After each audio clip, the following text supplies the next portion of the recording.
1장 2절부터 7절까지를 교독하십니다.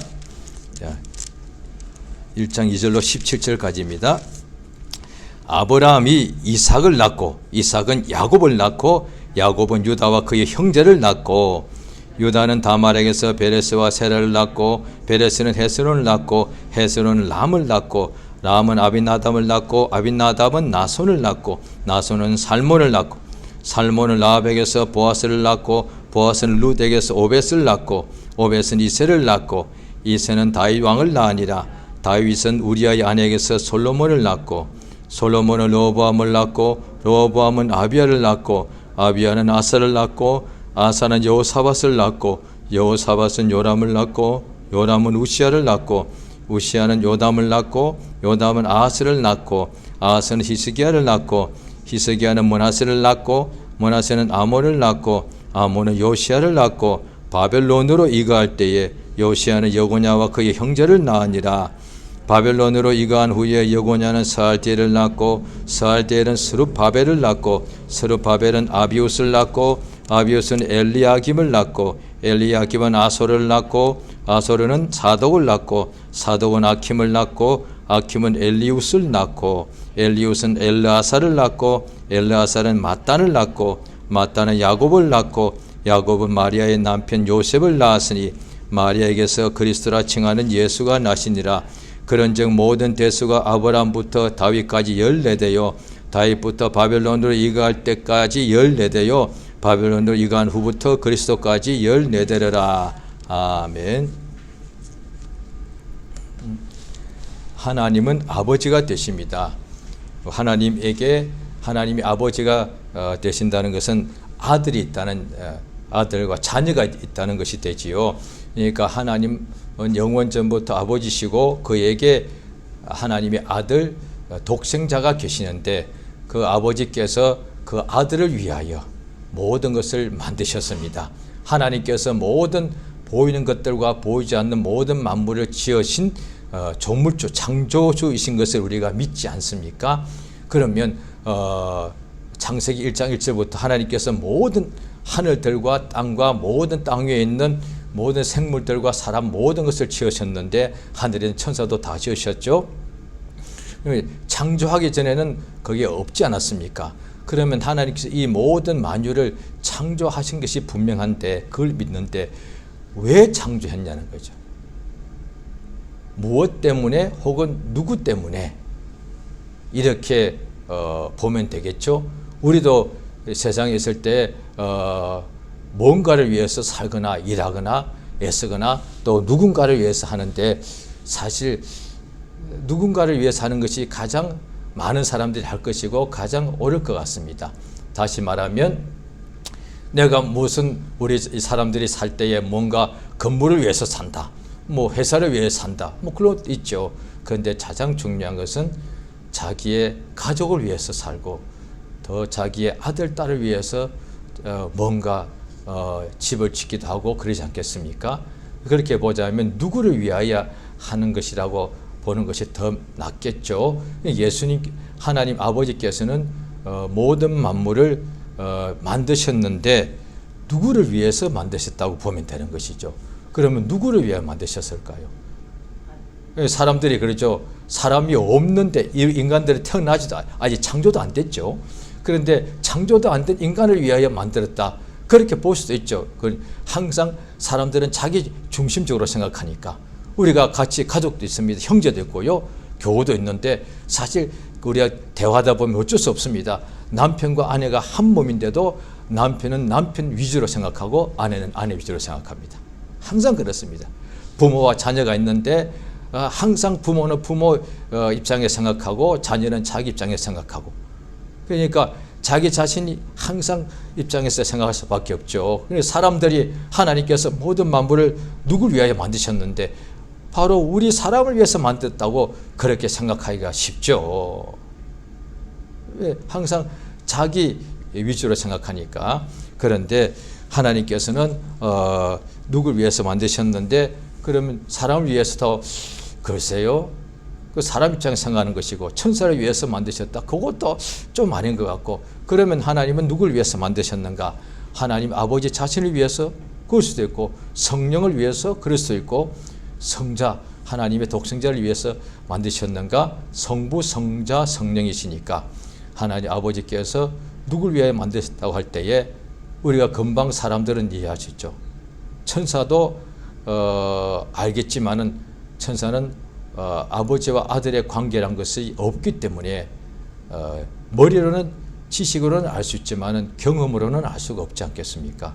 우리 사람은 지식뿐 아니라 경험으로 하는 것이, 아버지가 있는데 어머니가 있는데 뭔가 할 목적, 회사를 만든다거나 뭐 일을 한다거나 뭐 돈을 번다거나 농사를 짓는다거나 집을 짓는다거나 등등 할 때 목적이 뭐냐? 누구를 위하여? 자기 아들을 위하여. 이웃집의 아들이 아니고 자기 아들을 위하여.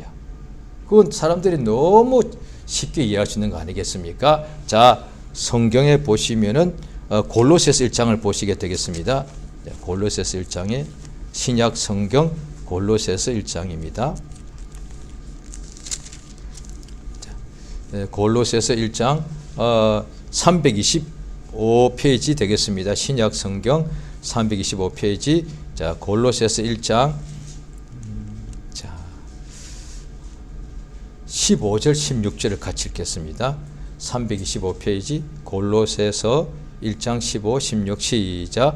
그는 보이지 아니하시는 하나님의 형상이요 모든 창조물보다 먼저 나신 자니 만물이 그에게 창조되되 하늘과 땅에서 보이는 것들과 보이지 않는 것들과 혹은 보좌들이나 주관들이나 정사들이나 권세들이나 만물이 다 그로 말미암고 그를 위하여 창조되었고. 예, 그는 이제 예수 그리스도 맞죠. 그 뒤에 보면은 18절에 그는 몸이 교회의 머리다, 이렇게 나와 있습니다.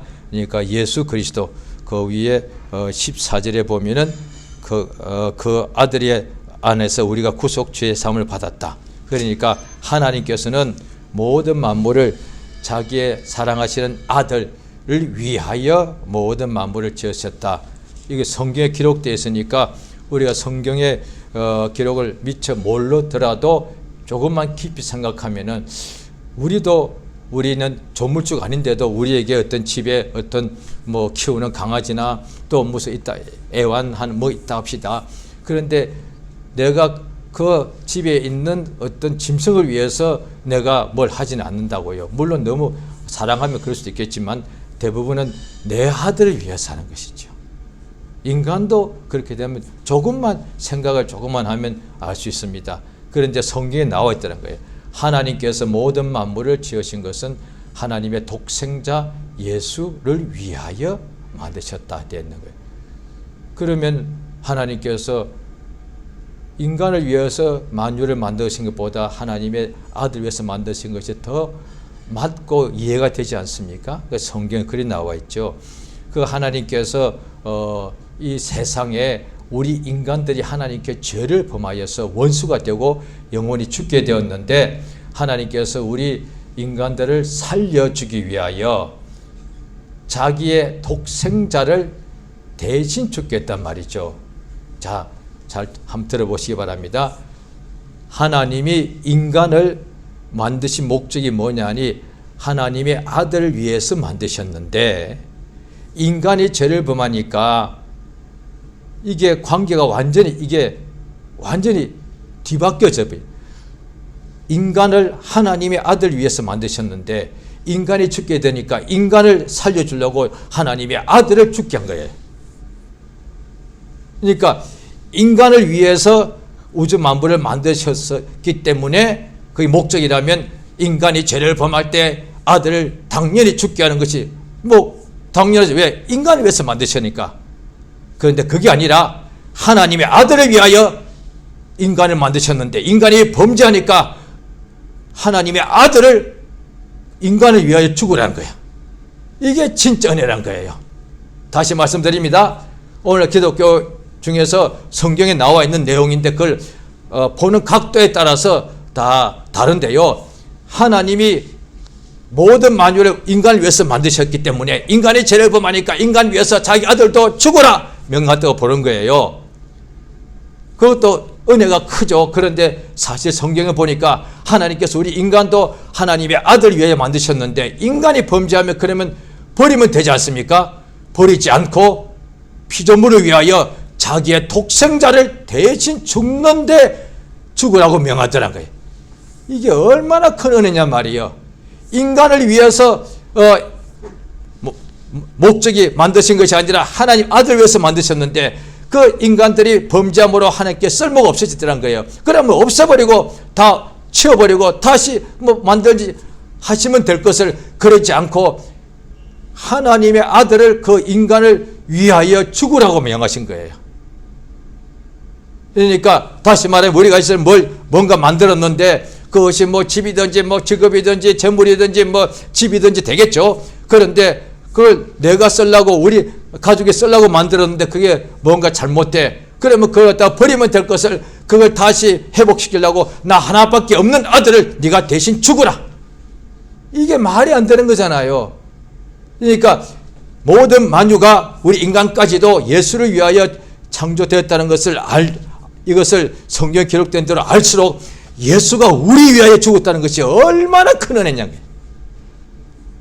그러니까 우리가 하나님 우리 위하여 우주 만물을 만드시고 그렇기 때문에 예수를 죽으라고 명하셨다. 이것도 은혜인데 아니에요. 우리가 예수를 위하여 지원받고 존재하는데 그런데 예수를 위하여 존재하는데 하나님 앞에서 우리가 범죄하여 원수가 되었는데 그러면 쓸모 없어진 것인데 하나님의 자기 아들을 우리 살려주려고 대신 죽으라고 명하신 거예요.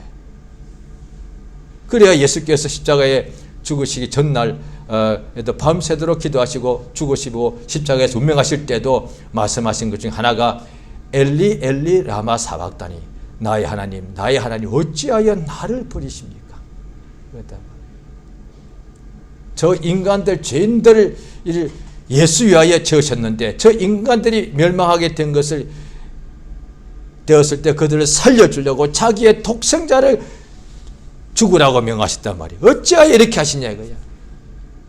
그러니까 하나님께서 참으로 사랑이 돼. 너무 하나님의 사랑이 무한하다는 거예요. 오늘 본문을 보시면은 마태복음이 제일 먼저 기록되어 있는 부분에 아브라함이 이삭을 낳고 1장 2절에는 아브라함과 다윗의 자손 예수 그리스도의 세계라. 그러니까 이제 바로 이제 아브라함부터 나오죠. 2절에 아브라함이 이삭을 낳았다. 그러니까 아브라함 이스마엘도 낳았거든요. 그런데 이삭을 낳았다. 아브라함이 이스마엘도 낳고 이삭도 낳았는데 그걸 성경에 기록돼서 다 알고 있는데 아브라함은 이삭을 낳았고 이삭은 또한 에서와 야곱을 낳았거든요. 그런데 다 성경 기록되어 알고 있는데 에서는 빼고 야곱을 낳았다. 이게 왜 이렇게 기록됐냐 말이에요. 그래서 이 계보를 따라 족보를 따라서 예수가 태어난 것이거든요.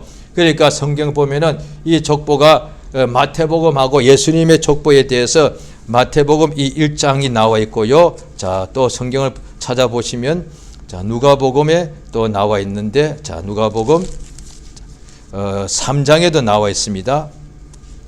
누가복음 3장 23절부터 38절까지입니다.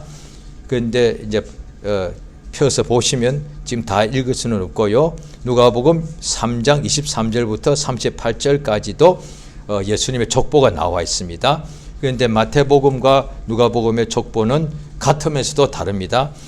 일단은 마태복음은 아브라함부터 예수까지 밑으로 내려오는 족보고 누가복음은 예수님부터 하나님에게까지 거슬러 올라가는 족보가 기록되어 있습니다. 그리고 또 마태복음에는 아브라함부터 예수님까지 42대라고 14대 42대라고 되어 있는데 누가복음에서는 그보다 숫자가 더 많습니다. 그렇게 이걸 자세히 보면은 또 이름도 같은 이름도 나오고 다른 이름도 나온다고요. 같은 이름은 아브라함, 다윗 이런 이름은 같은데 또 다른 이름이 나오거든요. 그러면 이제 이것을 잘 모르게 되면은 성경이 틀렸다라고 이렇게 생각하셨단 말이죠. 그럼 성경에 틀린 것을 기록했을까요? 아니겠죠. 그래서 성경학자들이 연구를 많이 하죠. 그러니까 성경학자죠. 학자들은 일생에 그 연구하는 사람들이니까 그러니까 학자니까 특히 성경학자니까 연구를 많이 지금도 아마 하고 있을 거예요. 그런데 2000년 전이다 보니까 자료가 너무 없어요. 그런데 그 없는 자료 중에도 막 연구하는 거예요. 그래서 마태복음은 일테면 예수님의 크게 학자들은 두 가지로 봅니다. 마태복음의 족보는 요셉, 예수님의 부친 요셉, 모친 마리아인데 부친 요셉 쪽의 족보다. 그 다음에 누가복음의 족보는 모친 마리아 쪽의 족보다. 이렇게 보기도 하고요. 어찌됐든 간에 신기한 것은 요셉과 마리아가 둘 다가 아브라함의 자손이고 다윗의 자손인 거예요. 신기하죠? 하나님이 다 예비하신 것을 알 수가 있죠. 또 한 가지는 하나는 법적인 혈통을 족보를 말하고 하나는 또 혈육 법적인 족보를 말하고 하나는 혈통적인 족보를 말한다는 거예요. 비유하자면 저의 선친이 저희 아버지가 형제가 아들은 저희 아버지가 형제는 셋이었거든요. 그런데 저희 아버지의 작은 아버지, 제게로 치면은 작은 할아버지죠. 작은 할아버지가 딸만 있고 아들이 없이 이렇게 없었거든요. 그래서 저희 아버지가 삼형제 중에 둘째인데 저희 할아버지가 저희 작은 아버지 집에 우리 아버지를 양자로 보냈다니까요. 그러니까 우리 아버지는 혈통으로는 우리 할아버지 아들이고 법적으로는 작은 아버지의 작은 할아버지 아들이 되는 이런 관계다 거예요. 혈통의 족보와 법적인 족보, 또 이렇게도 학자들은 보고 있습니다. 그 다음에 이제 대숫자가 다른데 마태복음의 숫자는 42대라고 되는데 이것이 이 아브라함과 요셉까지 대가 누가복음 보면 53대인가 54대까지 나와 한 10대 이상 차이가 난다고요. 그거는 또 여러 가지 볼 수 있겠죠. 틀린 것이 아니라 우리도 보면은 한국도 족보가 아주 좋죠. 동양에서 족보가 아마 제일 중시하는 데가 한국 사람 아니겠습니까? 그런데 같은 학렬인데도 나이 든 할아버지가 손자 볼 때 한테 아저씨 왜 손자 볼 때는 그 집은 결혼을 빨리 해서 자식을 많이 낳은 거예요. 그런데 일테면 이쪽 할아버지 쪽은 나이가 할아버지인데 결혼을 늦게 해서 자녀가 많지 않기 때문에 족보가 한 100년, 200년 지나니까 할아버지 나이가 손자 볼 나이한테 아저씨라고 불려야 되는 거예요. 그러니까 아브라함부터 예수님까지가 2000년이거든요. 그러니까 그 사이에 한쪽은 대수가 더 많아질 수도 있고 또 아니면은 마태복음에서는 중요한 꼭 필요한 사람들만 그래서 이게 14대를 맞추기 위해서라고 이렇게도 왜 14대는 숫자가 이렇게 나오니까 그럼 왜 또 14대 숫자를 왜 맞추느냐 1장 17절에 나오죠.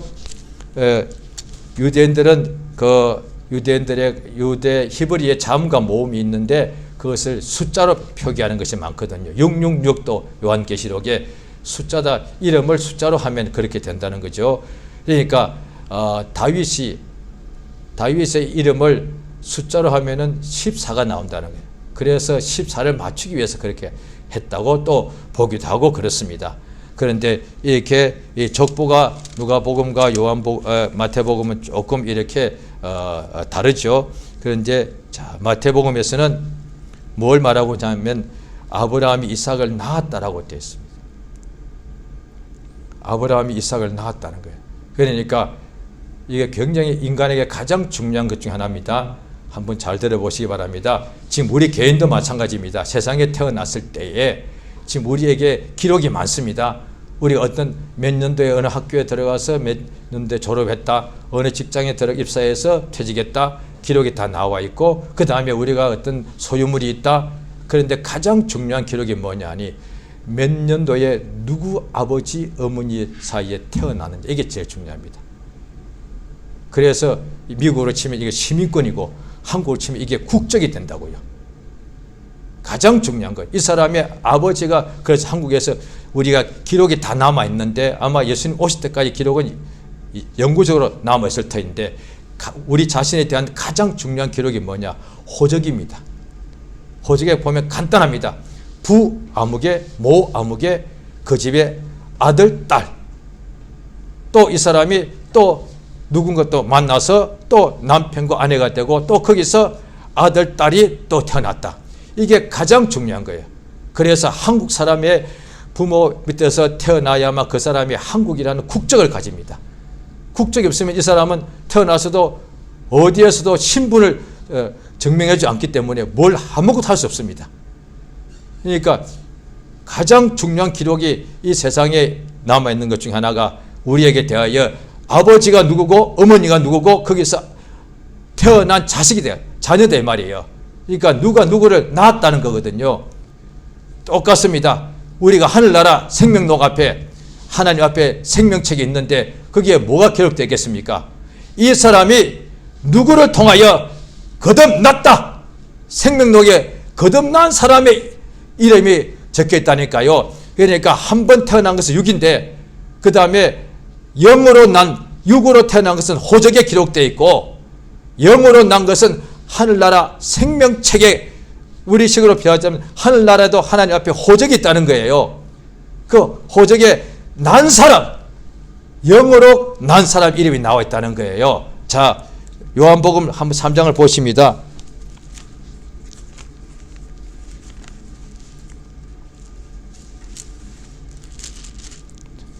요한복음 3장 자 보십니다. 3장 3절 같이 읽습니다. 시작. 예수께서 대답하여 가라사대 진실로 진실로 내게 이르노니 사람이 거듭나지 아니하면 하나님 나라를 볼 수 없느니라. 니고데모가 어떻게 거듭납니까라고 여쭙습니다. 5절 시작. 예수께서 대답하시되 진실로 진실로 내게 이르노니 사람이 물과 성령으로 나지 아니하면 하나님 나라에 들어갈 수 없느니라. 6절 6으로 난 것은 6이요 성령으로 난 것은 0이다. 예, 둘 다가 난 것을 말합니다. 낳았다는 거예요. 그러니까 6으로 태어난 것은 우리 부모님이 육체가 있는데 김씨 씨 있죠. 그분들이 우리를 낳아줬으면 우리가 육체로 태어났습니다. 그러니까 우리가 천사는 하나씩 하나님께서 천국에서 지으셨지만 우리 인간은 한 명도 예외가 없이 아버지, 어머니, 부모로 통해서 태어납니다. 태어난 거죠. 그 6으로 태어난 것은 6이고 0으로 태어난 것은 0이라는 거예요. 예수님께서 한 번 태어난 것이 인간인데 0으로 태어나는 거 거듭나야만 하나님 나라에 들어간다. 이 땅에 한 번 부모님을 통해서 태어난 사람은 대한민국 한국의 시민이 되듯이 이제 영으로 거듭난 사람은 하늘나라의 천국의 시민이 된다는 거예요. 그걸 말씀하시거든요. 그러니까 아브라함에게 이제 기록한 것이 뭐냐면 아브라함이 이삭을 낳았더니 아브라함이 75세에 명령받았습니다. 아브라함이 굉장히 부자로 살았습니다. 아브라함이 아주 아내가 사례가 절세 미인이었습니다. 이거 다 중요한 거죠. 그런데 가장 중요한 것은 아브라함이 이삭을 낳았다는 거예요. 아브라함이 그렇게 많은 복과 은혜와 모든 장수했을지라도 죽으면 끝이 나버린다. 인간은 반드시 한번 죽는 것을 정해져 있으니까 죽으면 영광도 명예도 부도 전부 다 끝이 나버리거든요. 그런데 인간이 죽으면 죽음과 동시에 모든 게 끝이 나는데 그래서 불신자들은 볼 때 이것이 인생이 허무하다고 보는 거예요. 그러나 하나님께서는 그 사람이 반드시 죽지 않을 수는 없는데 그가 죽을지라도 그의 복이 자손 천대까지 간다는 거예요. 이게 복이거든요. 나는 죽을지라도 내가 죽는 동시에 복도 끝이 나야 되는데 하나님 주신 복은 내가 죽을지라도 나의 아들 이삭에게 가는 거예요. 그래서 하나님은 누구냐? 아브라함의 하나님, 이삭의 하나님, 야곱의 하나님. 하나님은 산자의 하나님이란 거예요. 그러니까 내가 죽으면 복이 끝나는 것이 아니라 나의 아들한테 그 복이 그대로 유업으로 이어져 가는 거예요. 계승되는 거예요. 그러니까 얼마나 이것이 하나님 주신 역사냔 말이에요. 자, 아브라함에게 이스마엘도 있는데 왜 이삭이라고 성경에 기록되어 있느냐? 자, 우리 한번 성경을 보시겠습니다. 갈라디아서 4장입니다.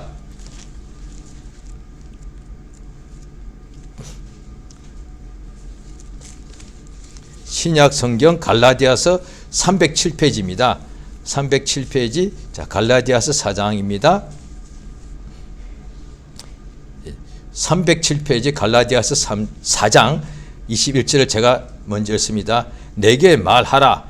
율법 아래 있고자 하는 자들아, 율법을 듣지 못하였느냐? 자 4장 자 갈라디아서 4장입니다. 307페이지 신약 성경 307페이지입니다. 신약 성경 307페이지 갈라디아서 4장 자 22절 읽습니다. 시작. 기록된 바 아브라함이 두 아들이 있으니 하나는 계집종에게서 하나는 자유하는 여자에게서 낳다 하였으니 자 계집종에게서 육체를 따라 낳고 자 23절 시작. 계집종에게서는 육체를 따라 낳고 자유하는 여자에게서는 약속을 말미암았다. 자 이것은 비유니 이 여자는 두 언약이라. 하나는 시내산으로부터 종을 낳은 자고 하가고 이 하가는 아라비아에 있는 시내산이고 그 다음에 종이죠. 자 26절 시작. 오직 위에 있는 예루살렘은 자유자니 곧 우리 어머니라. 자 보십시오. 28절 시작. 형제들아 너희는 이삭과 같이 약속의 자녀라. 자 보십시오. 그 다음에 30절 시작. 그러나 성경이 무엇을 말하느냐? 계집종과 그 아들을 내어 쫓으라.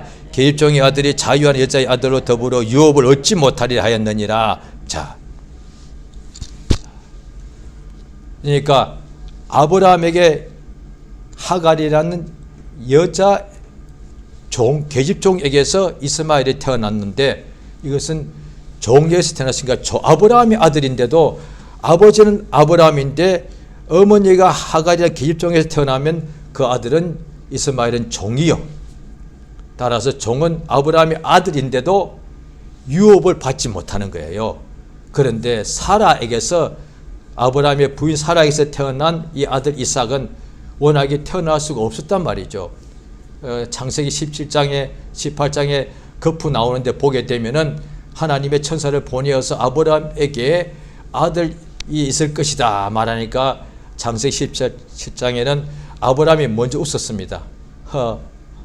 내가 나이가 100살이고 내 아내가 90살인데 어떻게 아들 지금 있는 이스마엘이나 잘 살았으면 좋겠습니다. 이랬다고요. 다시 또 18장에 보면 창세기입니다. 또 하나님이 사자가 또 나타나서 아브라함에게 다시 말하니까 아브라함 이번에는 믿었는데 저 옆에 있던 장막 뒤에 있던 사라는 또 웃었습니다. 내가 지금 나이가 90살인데 어떻게 애가 태어나? 그런데 하나님의 약속이 뭐냐니 명년 이맘때에 내가 돌아올 텐데 너의 아내 사라에게 아들이 있을 것이다. 그러니까 약속했단 말이죠. 중요합니다. 아브라함과 사라가 절대로 아버지도 어머니도 아기를 낳을 수 없는 상황인데 어떻게 이삭이 태어났느냐? 하나님이 약속하더란 거예요. 내가 내년에 올 텐데 그러면 너희 집에 반드시 아들이 있을 것이다. 아내 사라에게서 아들이 있을 것이다. 이랬다니까요. 그 약속이단 말이에요. 그러니까 이삭은 같은 아브라함의 자녀인데도 약속으로 태어났단 말이에요. 그와 마찬가지예요. 지금 성경을 다 볼 수는 없지만 누가복음 1장에도 보면은 마리아가 예수를 낳을 수가 없죠. 왜냐하니 정원에서도 아직 동침하지 않았으니까. 그런데 천사를 보내어서 아브라함에게 보낸 그 천사가 아마 같은 천사일 거예요. 그러니까 가브리엘 천사가 나타나서 하나님의 약속을 말해주는 거예요. 하나님의 크신 능력이 너를 덮을 것인데 네가 마리아에게 잉태의 아들을 낳을 것이다. 내가 어떻게 아이를 낳습니까? 내가 비록 정혼했지만 아직 동침하지 않았는데 하나님의 능력이 임한다는 거예요. 그 약속을 마리아가 믿더란 거예요. 그래서 이 천사가 은혜 받은 자여 하나님의 자 보십시오. 누가복음 1장을 한번 보시겠습니다.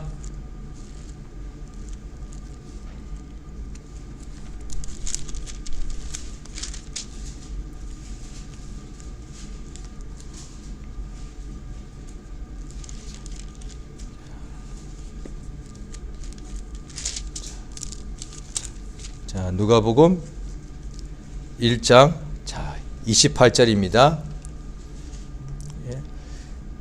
1장 27절은 그 이름이 마리아라 나오죠. 28절 시작. 그에게 들어가 가로되 은혜를 받은 자여 평안할지어다 주께서 너와 함께 하시도다. 이렇게 하니까 자 그 다음에 31절 시작. 보라 내가 수태하여 아들을 낳으리니 그 이름을 예수라 하라.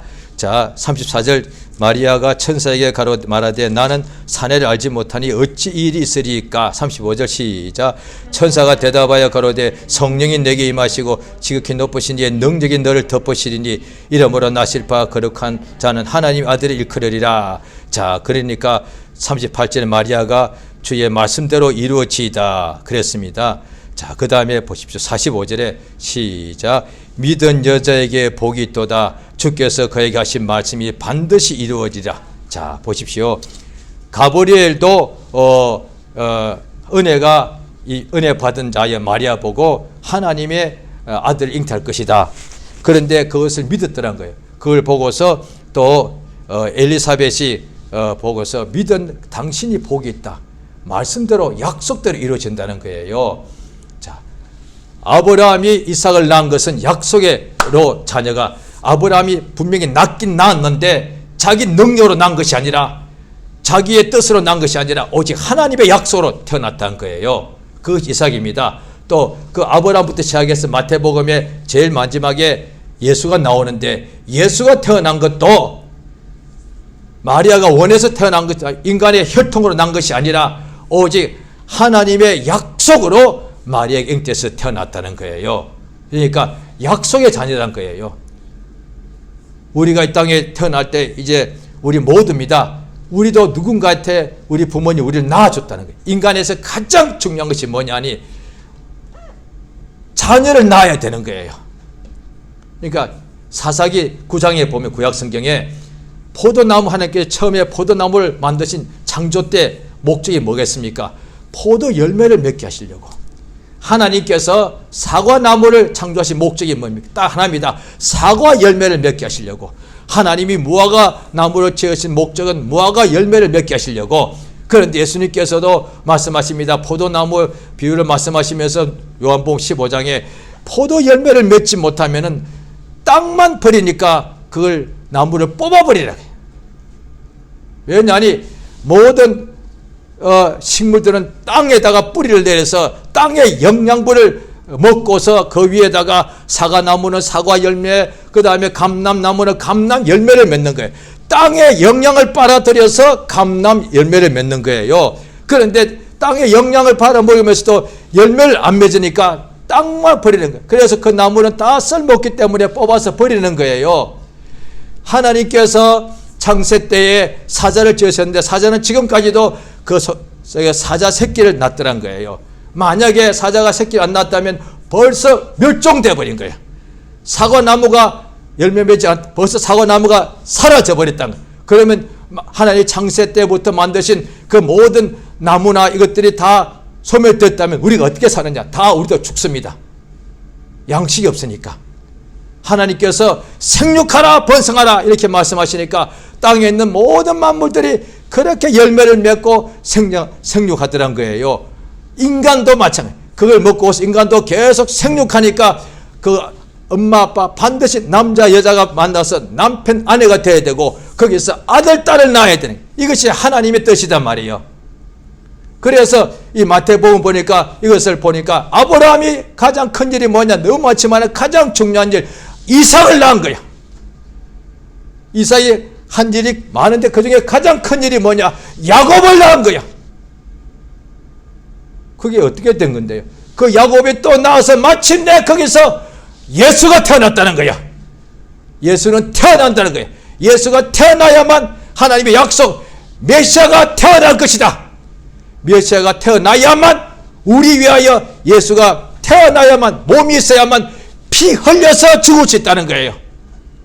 그러니까 아브라함에게 이삭이 낳은 것이 하나님의 약속이 이루어지는 가장 큰 역사단 말이에요. 거기서 그 약속을 따라서 마침내 마리아에게서 약속하신 대로 메시아가 태어나서 그 육체로 오신 그 예수님께서 우리 위하여 대속물로 피 흘려 죽더란 거예요. 그래서 마태복음 기록에 족보가 나와 있는 것이 뭐 어느 집안의 족보 그거 다 암기하라고 그 뜻이 아니단 말이에요. 하나님이 아브라함에게 약속대로 이삭을 주셨는데 거기서 계속 믿음에 따라서 약속이 이루어져 마침내 예수에게 마리아에게서 예수님이 태어나서 약속이 완전히 이루어지더란 거예요. 그래서 이 오늘날에도 이제 아까 갈라디아 4장에 보았죠. 갈라디아 사람들은 이방인이라고요. 너희도 약속의 자녀다.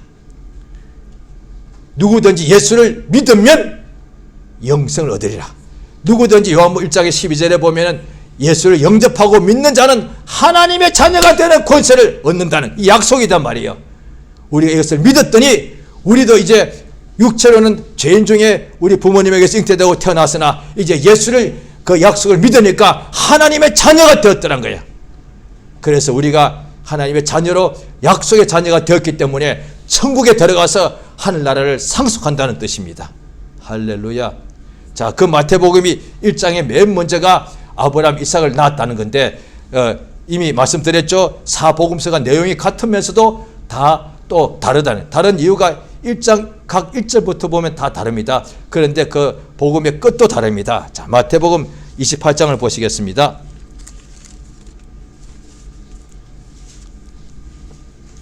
요한복음 끝 21장에 보면은 내가 나를 사랑하느냐 이렇게 물어보시고, 누가복음에서는 예수님이 성천하신 것을 보고 그 다음에 약속대로 약속한 이렇게 기다리라 하시는데, 마태복음 28장은 자 28장 맨 끝이죠. 자 18절 예수께서 나와 일러 가라사대 하늘과 땅의 모든 권세를 내게 주셨으니, 자 19절 같이 있습니다. 시작.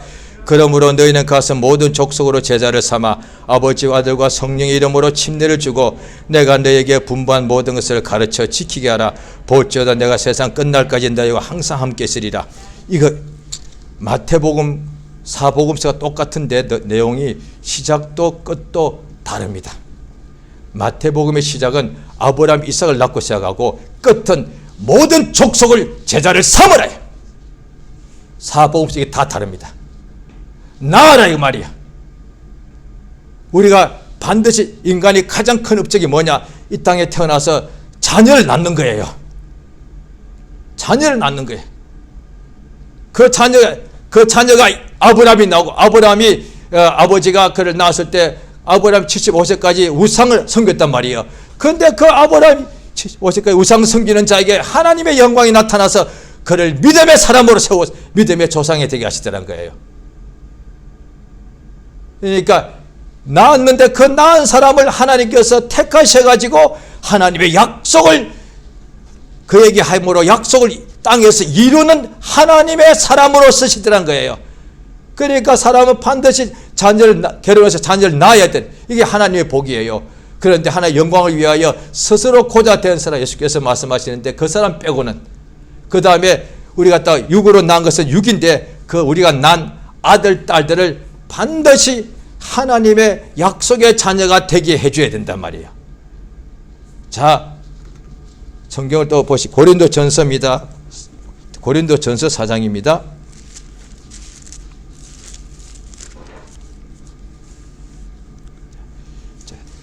267페이지입니다. 고린도전서 4장 15절입니다. 같이 읽습니다. 시작. 그리스도 안에서 일만 스승이 있으되 아비는 많지 아니하니 그리스도 예수 안에서 복음으로서 내가 너희를 낳았다. 이거 똑같은 표현이 빌레몬스 1장에도 나옵니다.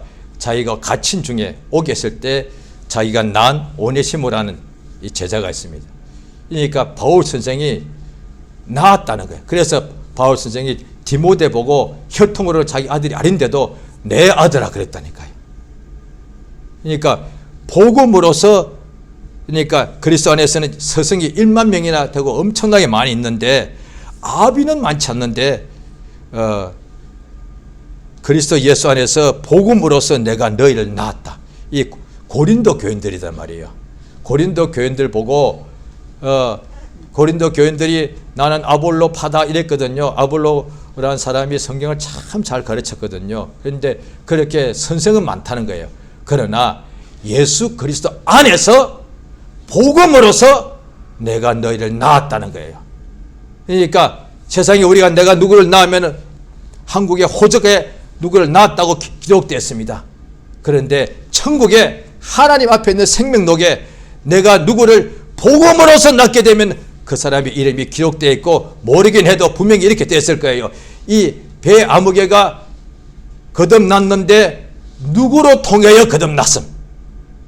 그게 상이니까 분명히 아마 그렇게 됐을 거예요. 그러니까 이 땅에서 내가 누구를 낳았느냐고 나오고 하나님 앞에 생명책에도 내가 복음으로 예수의 복음으로 누군가를 내가 낳았는가, 그 낳은 사람의 이름이 생명책에 기록되어 있다는 거예요.